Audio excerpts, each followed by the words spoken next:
After dinner, I was at the kitchen sink doing the dishes when I overheard my mother-in-law, Susan, make an offer that felt like it stopped my heart. As long as I agreed to divorce Chloe, she would privately compensate me with $200,000. I glanced from the sink into the living room, where my wife of 10 years was sitting on the sofa, her face illuminated by the glow of her phone screen as she scrolled endlessly through TikTok. She acted as if she hadn't heard a thing, completely indifferent to the conversation that was about to end our marriage. "A divorce is fine with me," I said, my voice steady despite the turmoil inside me. Seeing me finally give in after months of arguments and stalemates, Chloe looked up from her phone, a flicker of shock and then undisguised happiness crossing her features. "There's no time like the present," she said, her eagerness palpable. "How about today?" My mother-in-law hesitated for a moment, looking from her daughter to me. "Are you really okay with this?" she asked, a hint of suspicion in her tone. I calmly placed the last clean plate on the drying rack, untied my apron, and folded it neatly on the counter. "I am," I said, turning to face them. "But I have 2 conditions." Chloe chuckled, a dry, dismissive sound. "What conditions? As long as you agree to the divorce, I'm fine with anything." It was the first time I had seen her genuinely smile at me in the half-year since this whole ordeal began. "First," I stated clearly, "I don't want the house, the car, or any of our shared savings, but I want $1 million in compensation from your family, in addition to the $200,000 you just mentioned." Chloe didn't agree immediately, but she didn't protest either. She knew her family, the Sues, could easily afford it. "Second," I continued, "I want 30% of the company's shares." Before the words were fully out of my mouth, my mother-in-law lost her composure. "No way! That company was Chloe's father's legacy. You have no right to it. Are you completely shameless?" she shrieked. "If you don't agree, then that's fine," I said with a shrug. "We can just drag this out. I don't mind being an absent father to a child that isn't mine." Chloe's face contorted with fury. "You're ruthless," she hissed. "What do you possibly gain from wrecking our family?" Susan slapped me hard across the face, the sound echoing in the quiet room. "So this is your true face. You only wanted our money from the very beginning. You're trash, with no upbringing." She raised her hand to strike me again, but this time I caught her wrist. "You dare hit back?" she gasped, incredulous. Chloe moved as if to hit me as well, but stopped herself, hesitating. "Insult me all you want," I said slowly, my voice low and dangerous.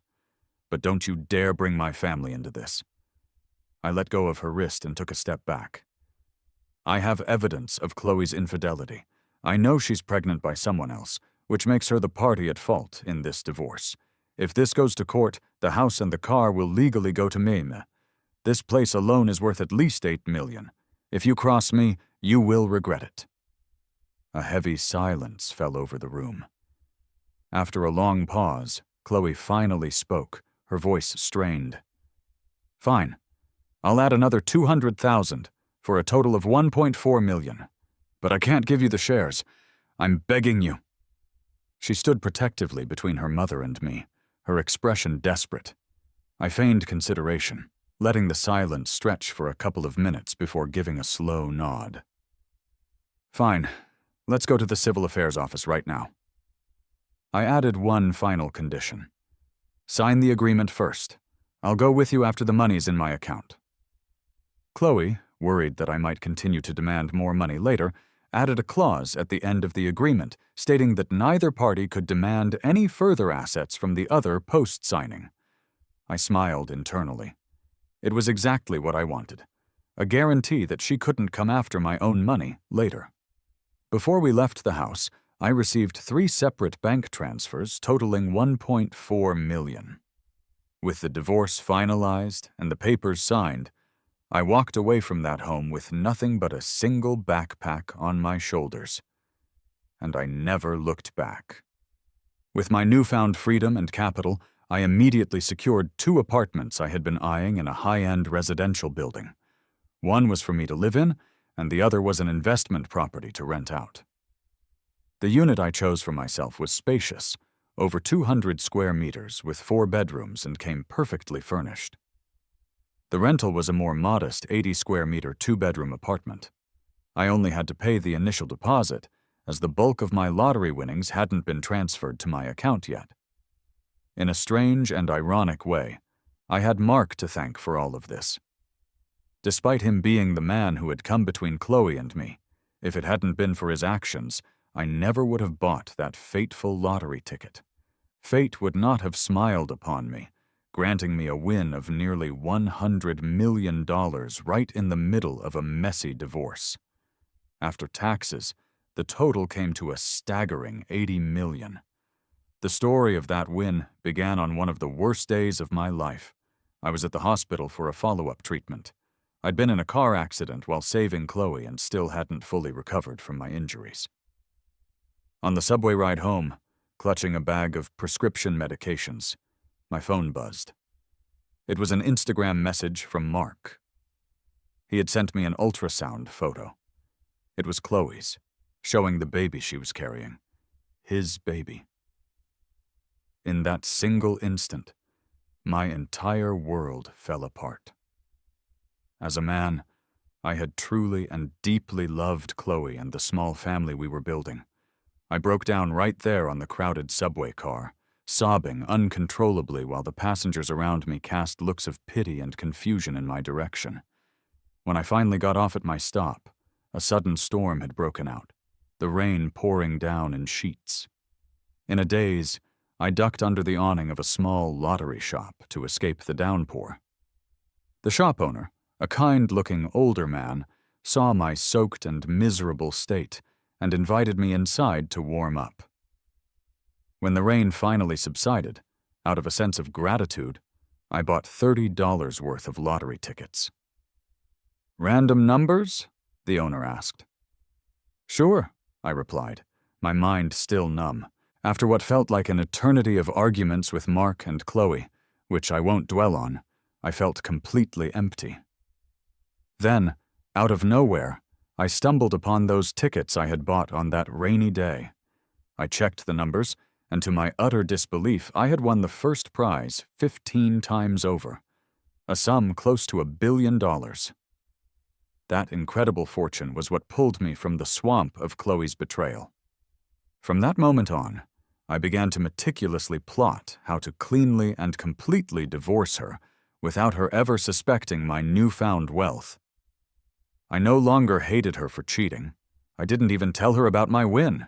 In my eyes, we were even. After finalizing my new property purchases for $20 million, I invested the rest of my winnings. I bought 4 commercial shops and diversified the remainder across stocks, funds, bonds, and fixed-term deposits. It was enough money to last 3 lifetimes. With a few million left over for personal use, I went to the mall and bought clothes I had never even dreamed of owning before. I even converted an entire spare room in my new apartment into a walk-in closet. The mall manager, noticing my spending spree that neared $1 million, began treating me like royalty. They arranged for a private lounge for me and assigned staff members to cater exclusively to my needs. However, I didn't buy a car. I couldn't risk anyone finding out about the lottery win, not even my own family.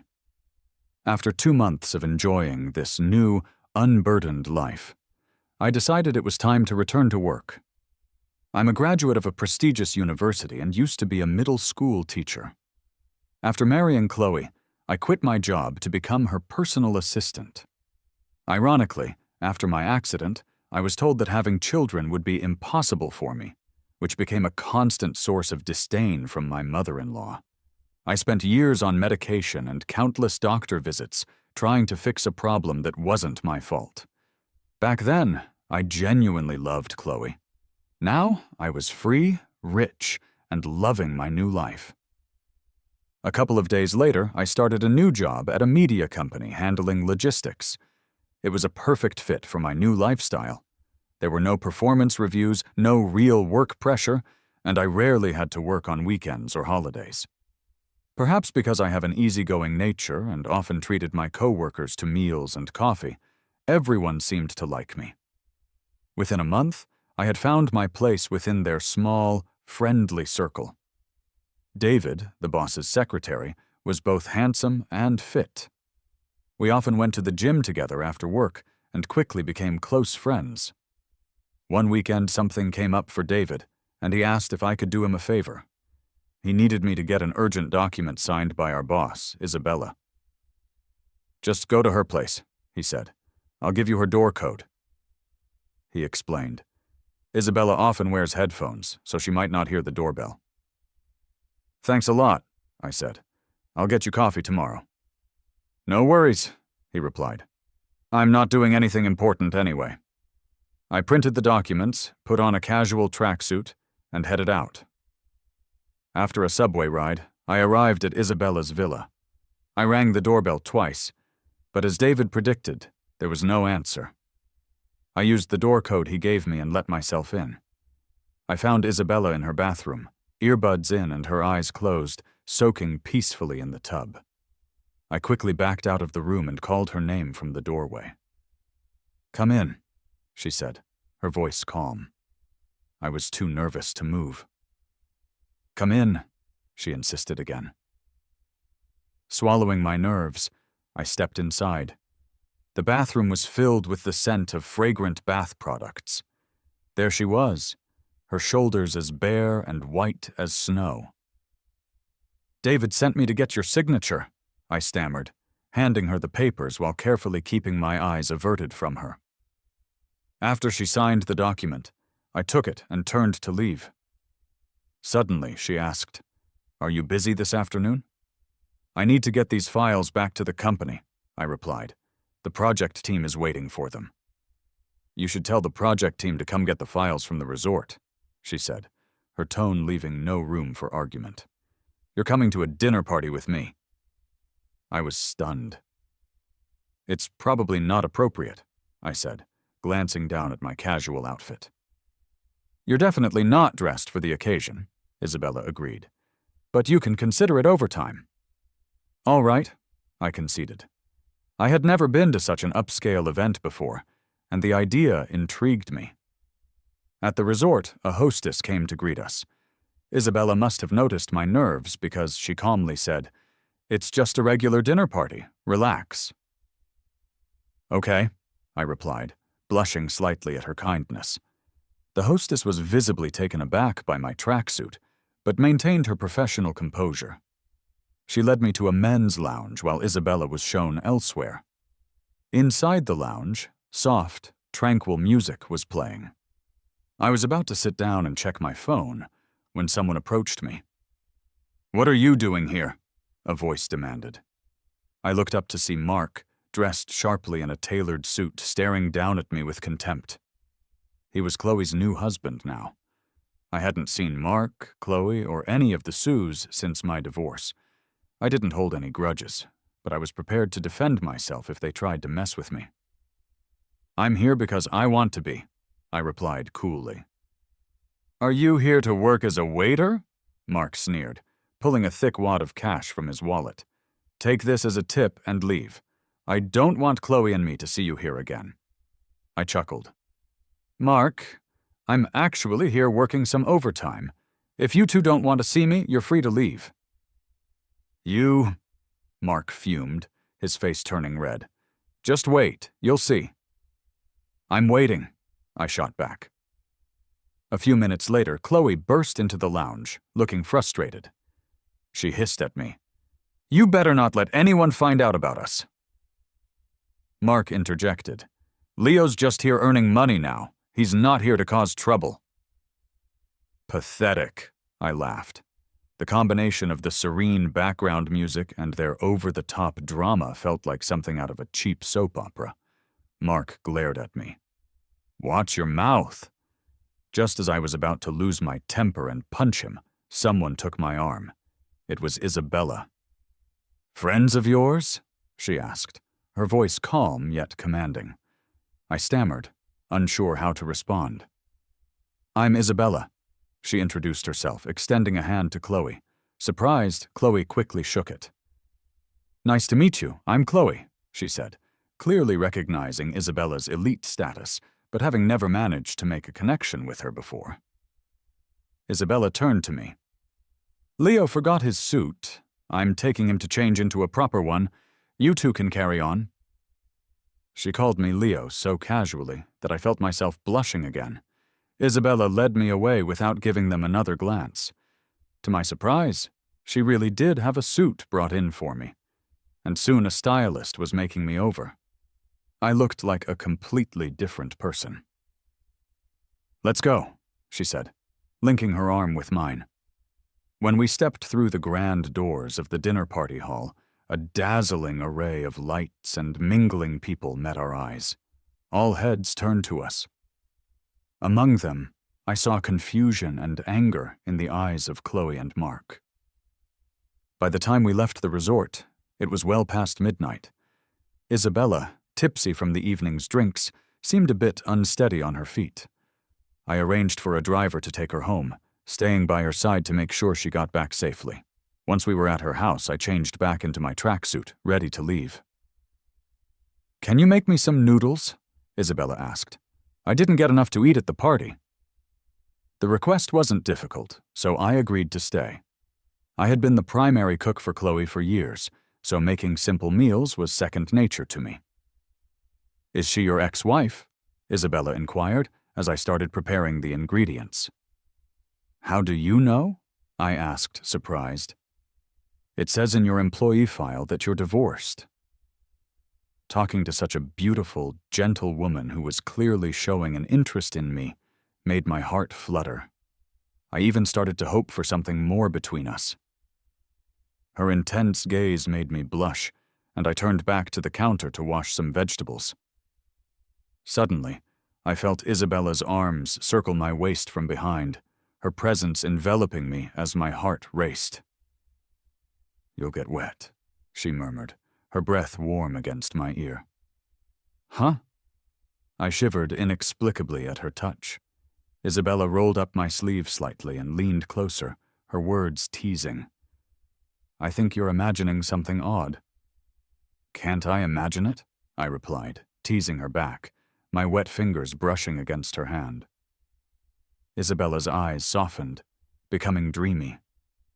"Would you stay tonight?" she asked. Staying meant spending the night with her. I didn't resist much.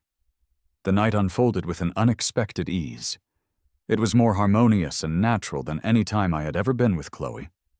We were completely open with each other, like the sweetest of lovers. When I asked her why, she simply said, "Liking something doesn't need a reason." At the office, Isabella and I acted as if nothing was going on between us.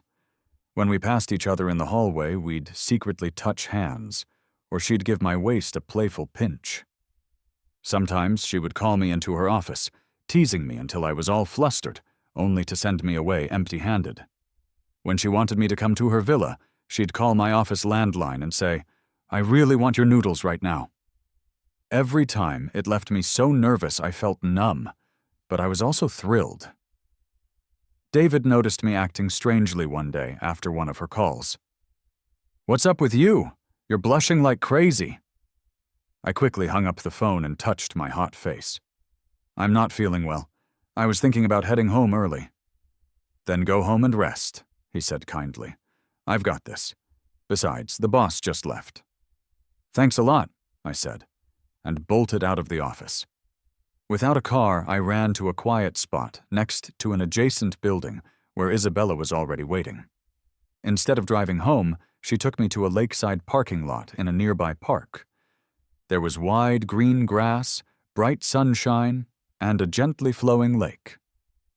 Since it was the middle of a workday, almost no one was around. No one to stop us from having a good time. And even if there were, so what? We were consenting adults. Live and let live. After playing around in the car for a couple of hours, I started to feel hungry. Isabella wanted to take me to a Michelin-starred restaurant, but honestly, I was just craving some simple noodles. So we went to our usual roadside spot for a big bowl of beef noodle soup. Isabella was a bit unhappy, thinking the place was dirty, but she didn't say anything for my sake. She didn't eat a bite.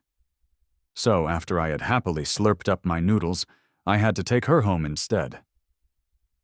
All right, don't be mad," I said, trying to cheer her up. "I'll make you some noodles at home." Isabella raised her eyebrows and said suggestively, "Are you sure?" I rolled my eyes at her. "What's wrong with making noodles? How about tomato and egg noodles?"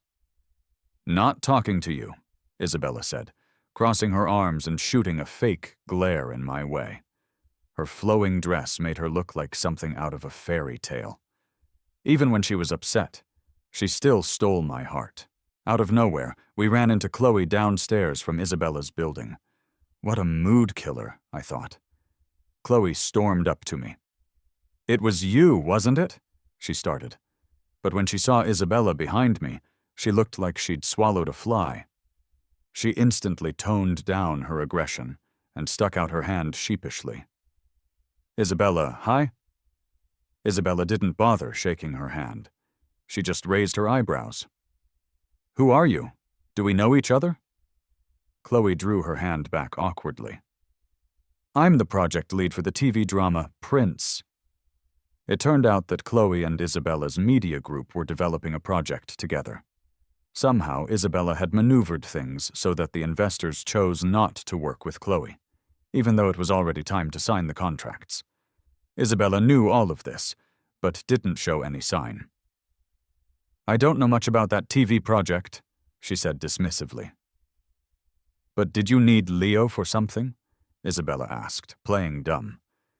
Before Chloe could come up with a reply, Isabella added, "The two of you are divorced. You're strangers now. I hope that whether you have something to say or not, you won't bother my boyfriend again, or else you should prepare for the consequences." I was taken off guard. She had called me her boyfriend. I thought we were just having fun. "You handle your own stuff, okay?" Isabella said to me again. Chloe was biting mad but didn't dare say a thing. She left with her tail between her legs. I happily led Isabella upstairs. While we were in the elevator, my phone buzzed with a barrage of Instagram messages from Chloe. "The apartment, she bought it, right? You two are so together already. Were you cheating before? Bastard! You cost me so much." I stayed calm, not bothered by her accusations. I found it funny and quickly replied, "You're the one who cheated. You got pregnant with someone else's child before we were even divorced. Do you want me to show your mom or your future kid the video of you two together?" I went hard, since she was the one playing dirty. "Mark was right. You are the most vicious man," she texted back. "Yep, I'm pretty vicious now. Don't test me," I shot back. The elevator doors opened, and Isabella blocked my way, looking at me deeply. "With me, and you're still texting other girls?"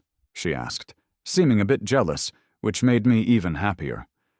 I took her home, saying, "Not anymore. I'm blocking her. Also, thanks for dealing with her, but it's unnecessary in the future." "All right, whatever you say," Isabella agreed, raising her eyebrows with a smile. At work, nobody knew that Isabella and I were a thing.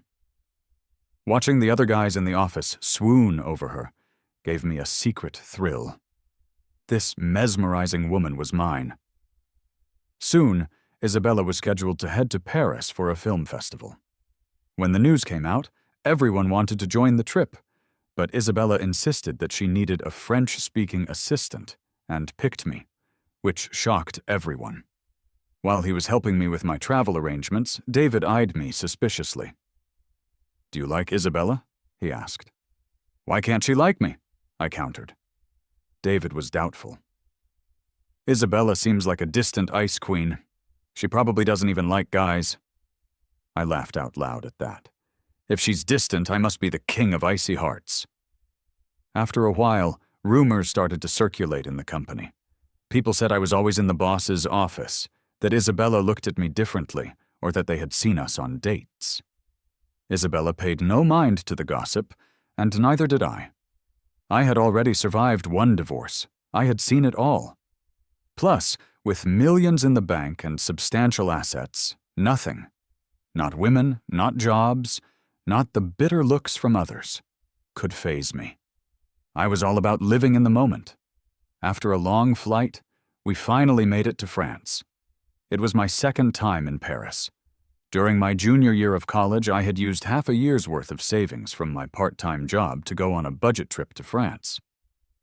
Ironically, back then, I had grand ambitions, thinking I would achieve something big someday. But right after graduation, I got married and never really got a chance to spread my wings. I hadn't even traveled abroad since then.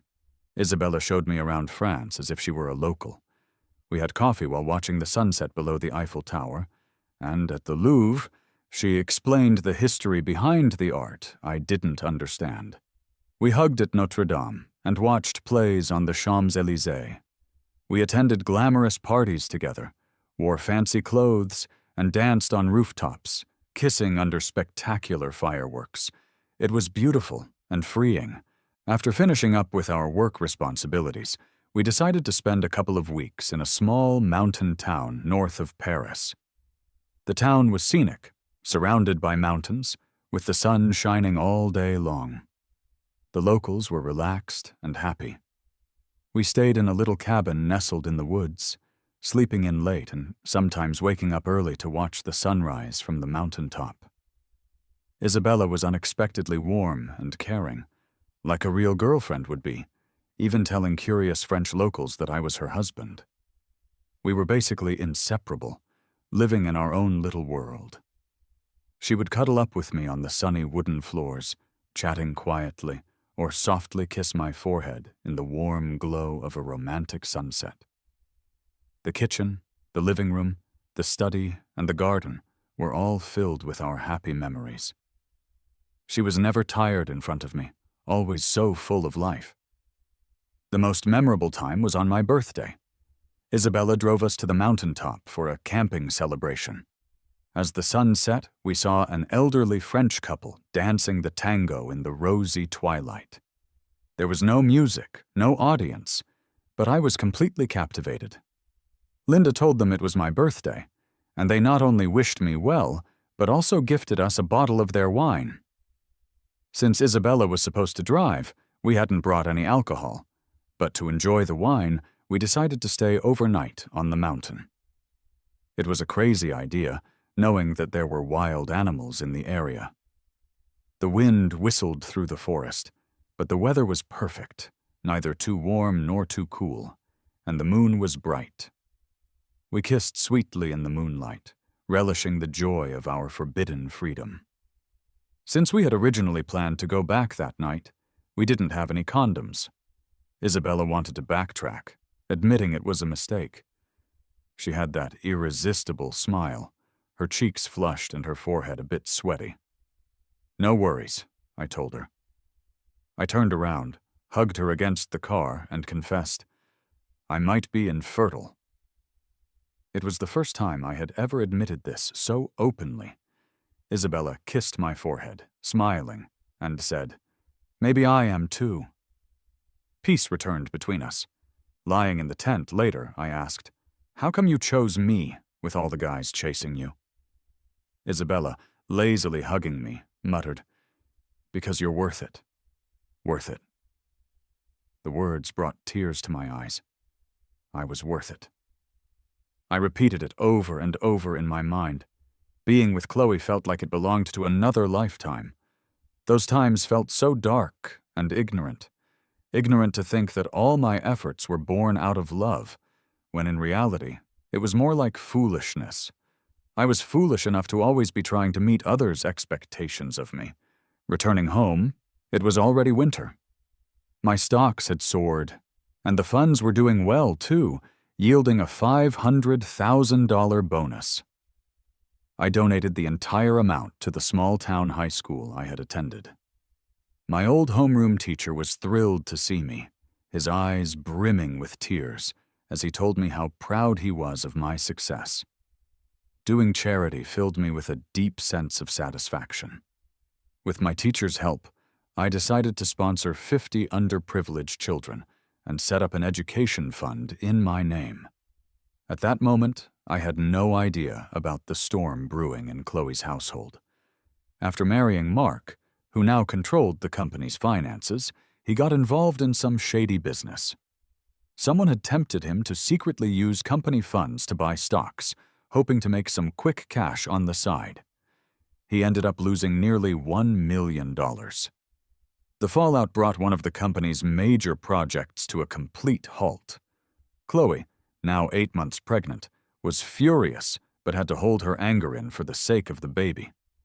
She stripped Mark of all his company duties. Jobless, Mark stayed home all day, clashing constantly with his mother-in-law, Susan, and causing chaos in their home. One day, because of a trivial argument with Susan, Chloe got so stressed that she had painful contractions and was at risk of going into early labor, requiring hospitalization. Susan took advantage of the situation, whispering to her daughter, "Mark is too deceitful. Leo is better. After the baby comes, when Leo comes back, let him be the dad. It's always best with the first husband." Chloe actually considered it, thinking it was a feasible plan. A true mama's girl to the end. Isabella headed abroad for her father's medical treatment and was absent from the company for over 10 days. With the significant time difference, I could only get a word with her occasionally, sometimes losing touch completely for a day or two. Then, Linda told me she was pregnant. I was shocked, yet absolutely thrilled. 8 years of ineffective medications and treatments, and then one unprotected time in Paris, and she was pregnant. I cried tears of joy, but that joy was quickly followed by worry. I wasn't sure if Isabella wanted the baby or what plans she had for our future. Her wealthy family might intervene, wanting her to abort the child. Whatever the case, I wanted to respect her choice. I decided to wait until she was back to talk it over with her in person. With Isabella gone, I was the person most familiar with the project we had discussed in France. Plus, I knew French, so I started joining the company's project meetings. I wrote reports and made presentations. The project manager noticed my contributions and asked if I was interested in officially joining their team. Of course, I said yes. By the time Isabella returned, over 2 months later, I had been promoted to the assistant director of the project department. Then, out of the blue, Mark caused a scene at the office. He burst in, accusing me loudly. "Have you no shame? Chloe is my wife. Stop contacting her." He played the victim, and the onlookers and my colleagues immediately assumed I was the homewrecker. They kept their distance, whispering among themselves. "You've got it wrong," I tried to explain calmly. "We're just sorting out our joint credit card and dealing with moving my household registration." Before I could finish, Mark went berserk, grabbing his hair and shouting, "She's divorcing me now! You ruined my marriage! You'll get what's coming to you!" Suddenly, Mark lunged at me and punched me in the face. I didn't expect him to lose control like that and was caught completely off guard. Combined with my existing health issues from the accident, I felt dizzy and almost fainted backward. Luckily, there was a small bar nearby that I could grab onto, preventing a fall. I didn't want to cause a bigger scene at work, so I held myself together and started to walk away. Seeing me leave, Mark tried to grab me again. Just then, Isabella hurried over. She saw the bruise on my face and became furious. I later found out that David had run to her office in a panic to get her to help. As Isabella was about to confront Mark, I stopped her. "She's pregnant," I said softly. "Her health comes first. I'm fine. There's no point in getting mad at someone like him." "David, go get security," Isabella commanded, her voice dangerously low. She was on the brink of rage. She turned to Mark. "You better hope Leo is okay, or you will pay dearly." Her voice was quiet, but each word cut through to Mark like a knife. I don't know how Mark left, but I clearly heard Isabella say, for all to hear, "Leo is my man." Isabella applied ointment to my swollen cheek in her office. She wasn't happy. You should try to cheer up, I said quietly, trying to reassure her. It's good for the baby. Is it just the baby that you care about? She asked, frowning in that way she did when she was upset. After a long pause, I finally said what was on my mind. I don't know if you or your family would even want this child. I worry that you or your family might want you to have an abortion. But whatever you choose, I'll support you. I may not know what I want, but I know what I don't want. I don't want you to be unhappy. Isabella was stunned for a moment. Then she chuckled. Your family? Where did you pick that up from? It's what they always say on TV, I replied sheepishly. Isabella was silent for a moment, then said seriously, Should we break up then? My family certainly wouldn't allow for a child out of wedlock. If that's what it takes, I agree, I said, pausing to swallow the lump that had formed in my throat, but keeping my voice calm. Isabella seemed a bit disappointed. She squeezed my hand and got up to leave. I thought she was gone. I thought it was over. My chest hurt, and my throat felt clogged with unspoken words. I knew then, without a doubt, that I loved her. The door suddenly opened again. Isabella came back in carrying fruit and some food. She saw my pained expression and was alarmed. What's wrong? I quickly held on to her, burying my face in her arms. I thought you left. I thought you didn't want me anymore. Isabella patted my back gently. Silly, you can choose me, and I can choose the baby too. The joy of becoming a father is incomparable. To prepare for the new life we were bringing into the world, I decided to take unpaid leave from work to stay home. Since the company is Isabella's, I can go back whenever I want. David and my other colleagues were all congratulating and envying me. I got in touch with the best obstetrician in town and paid a hefty fee to have her on standby for us. Isabella still doesn't know that I won the lottery. Worried that I'd be short on money, she gave me a no-limit credit card to use for pocket money. I didn't refuse it, since everything I have is hers anyway. I started buying all sorts of baby stuff, setting up the nursery, and carefully choosing a postpartum care center and a live-in nanny. Isabella borrowed some help from her mother, as she was uneasy about having outsiders in the house. 2 old family maids, one of whom had been with Isabella since she was young, expertly handled everything, keeping the house in perfect order and putting my mind at ease. Every day felt full of anticipation and warmth as we awaited our little one's arrival. I accompanied Isabella to every single prenatal checkup. These frequent trips to the hospital meant occasionally running into familiar faces, like Mark and Chloe. I saw them one day. Chloe looked exhausted as she waited for some documents, while Mark was slouched on a nearby couch playing games on his phone. Inwardly, I laughed at the sight of the woman in front of me, worn out, ruthless, and once my wife of 10 years. How could I have ever loved someone like that? I couldn't figure it out. When Chloe saw that Isabella was pregnant, she was visibly shocked.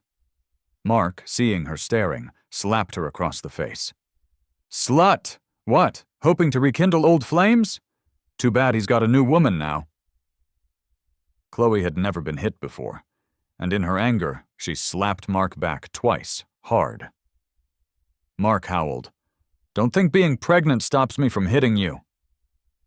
The two of them got into a loud screaming match, attracting the attention of other people in the waiting room, who pulled out their phones to record the drama.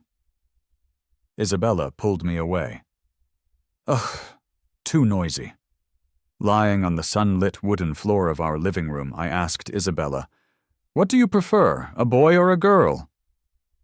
A boy, she replied without hesitation.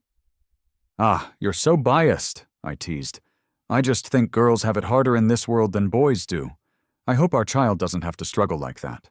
But boy or girl, I will love them no matter what. Isabella's words brought tears to my eyes. She will make an amazing mother. I finally told Isabella about winning the lottery. She didn't ask many questions, just said, Your money is yours. It will never be touched. Use it as you did before, and make sure to get everything properly notarized. And don't tell anyone else." I nodded. Not long after, a college friend told me that Chloe had divorced Mark, giving up an $8 million house in the process. How much money Mark took from her family, no one knows. But given that Chloe's mother had a stroke from the rage, it wasn't a small amount. Their baby boy, still breastfeeding, was awarded to Chloe in the divorce. Their stories, like old things sealed away in a box, will eventually disappear completely from my life. By midsummer, I moved into the maternity ward with Isabella, waiting for our new life to arrive. Isabella's family probably already knew about me. Her siblings had their secretaries send over some nutritional supplements, but Isabella's parents never showed up. Maybe Isabella and I can never get married. It's probably like in those TV dramas, where a divorced guy who doesn't match up with the wealthy family can't ever measure up to the heiress. But who cares at the end of the day? What I didn't know then was that Isabella's parents not interfering was already the biggest compromise they could make. It was the result of Isabella giving up half of her inheritance. I heard that half was worth over $1 billion. How could I ever be worthy of her giving up so much for me? Honestly, I don't care about her family's attitude or how much money she has. As long as Isabella asks, I'm willing to do anything for her.